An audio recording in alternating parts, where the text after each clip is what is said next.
So I was going to say whether it was like a practical example of some of the issues that you've experienced during AI implementation. I've read a couple of HBR, Harvard Business Review reports where it's been cited, and one of them was written by a professor from Harvard. The other was just industry expert, about four of them, saying the biggest threat in AI is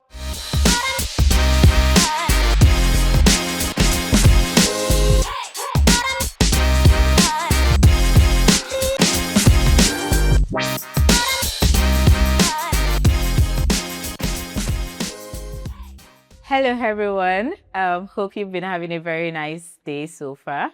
My name is Opeyemi Araromi, and you are officially welcome to AI-ssentials Adeoye's AI podcast series. With me today is Dotun Adeoye. Dotun Adeoye is the co-founder of AI in Nigeria, recognized authority in the field, serving as a LinkedIn sub-voice in AI, and a member of the Harvard Business Review Advisory Council.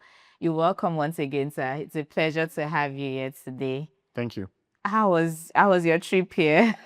Seamless. It was straightforward. Oh, okay. I know I've done a brief summary of who you are, but the audience would like to hear from you how who you are, how you started, AI in Nigeria, even here in UK, as I see. What was your journey so far? Could you just tell us? Thank you. I think things evolve, and everything happens for a reason. So I've been in technology since '99. I've had a career running a business in Nigeria before I left for the UK in '99, and I started quite early. So I started when I was 15. So I do have about 35 years of experience. And in terms of AI, I kind of almost stumbled into it in 2014. A classmate from one of my programs met me at Convent Garden. I was telling me about this project they are working on, and she knows that I'll be able to handle it. And then I met my partner. We started talking about how can AI be adapted for Nigeria, because he was just starting his PhD in the UK then. One thing led to the other. We agreed to register an entity in Nigeria to adapt AI for Nigeria from the perspective of, we started from project management. When you look at project management, different types of project management methodologies, none of them are really made for Nigeria. And we're thinking that, okay, this AI wave that is happening is an industrial revolution. It's not like blockchain or crypto or anything like that. It's a movement that will touch every industry, because it's an industrial revolution. So we thought, okay, let's try to drive and orchestrate that evolution. And that's how AI in Nigeria started. And it's been a good journey so far. Thank you. So I was going to say whether it was like a practical example of some of the issues that you've experienced during AI implementation. I've read a couple of HBR, Harvard Business Review reports where it's been cited, and one of them was written by a professor from Harvard. The other was just industry expert, about four of them, saying the biggest threat in AI is illiteracy, AI illiteracy, because people think they know, but they don't know. Most use Copilot or ChatGPT and say, oh, we're using AI, but you are not. And you are missing out a lot. And also not being aware of what is happening under their nose, because the younger generation are excited more than the older generation, and they are ready to experiment, because Agreed. when you get closer to the executive level, you're thinking about risk, you're thinking about reputation and all that. But the younger generation just wants something that will help them to look good in front of Oga and quickly, and the bosses, the older generation, don't know this. From just, from the markets, what other examples do you see of some of the issues from implementation, organizations experience during implementation? So I think the biggest one for me is that most, seniors, most execs think that AI is an IT thing. It's not. Oh, okay. AI is a business thing. It's a not an business tool. because Yeah. it cuts across our lives. So even when you don't use it at work, you're already using it on your phone. You are using it on Netflix. You are using it on YouTube. So that's the first thing I see, that the mental model is usually, oh, let IT deal with it. Mm-hmm. No, it's not. No. In fact, one of the new roles that is evolving now is Chief AI Officer. Oh. And the general consensus that is coming is that the person that will sit in that role has to be a business person. It's not an IT thing. Yes, it's technology, but the impact and how it touches the business goes way beyond technology. Mm. That's number one.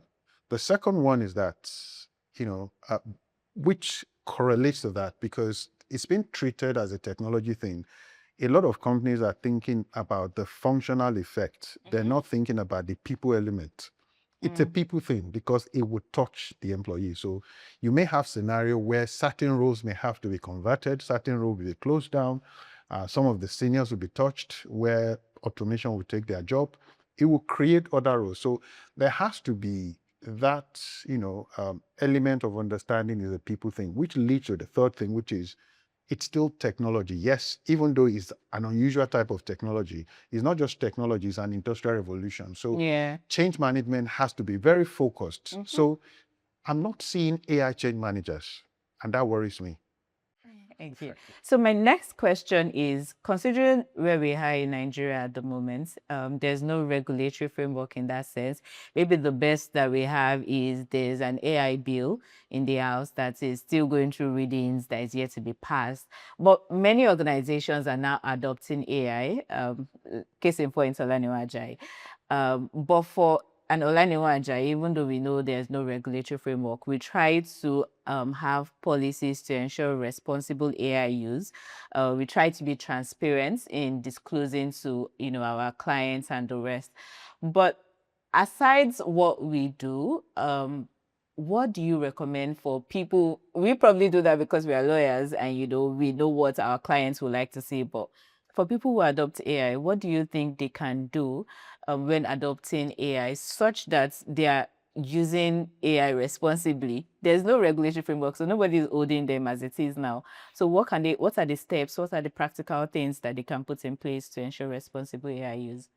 Hold that for a while because the Okay. regulation is coming. So we are working with Exactly. some policymaker and policymaking group to ensure that happens. So Okay. what I would say to any organization, no matter how small or big, start from the AI policy and governance, framework points where you define very clearly what is accepted and what is not accepted. Mm. Be very clear about it. Yeah. And, I'm from AI in Nigeria. I will always say that you can talk to us.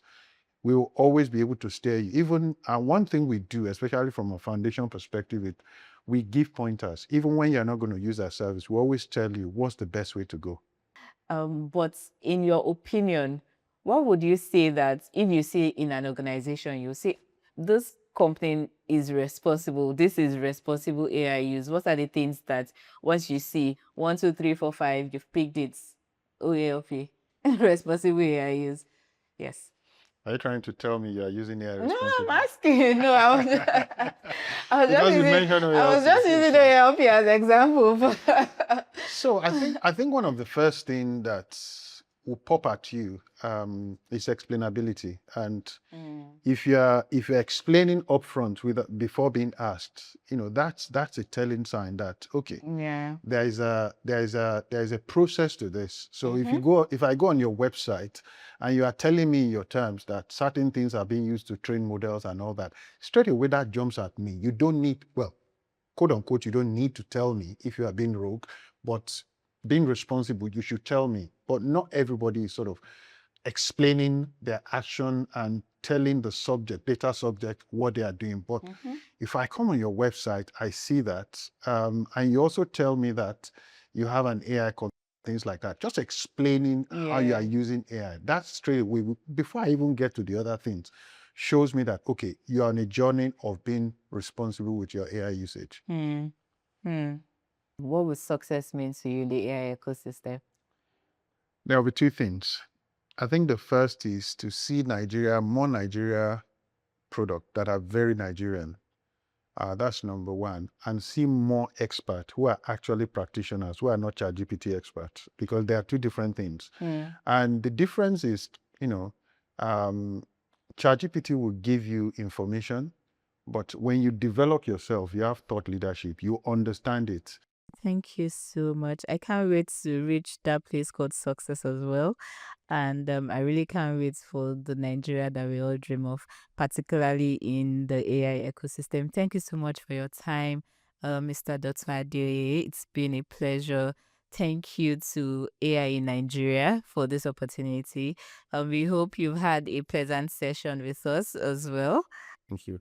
Well, one parting word for you. Okay. You're already a success because you are somebody's prayer point. So basically, don't think that even though all of us we always want to grow, but you know that there will be people that knows you that if only I can be like you, and you know, we always want to grow. We want to go to the next place. So success is a destination. So Yeah. it's one step to the other. Thank you so much, sir. It's really been a pleasure. Thank you. And with this, we've come to the end of the first session, our first AI Essentials podcast by Olaniwo Ajayi LP. If you have any questions or you have areas of clarification you think we can provide more clarity on, feel free to reach out to the email below that is being displayed on your screen. Feel free to reach out. Also, click like, subscribe, and we cannot wait to see you next time. Thank you so much and see you next time. Bye for now.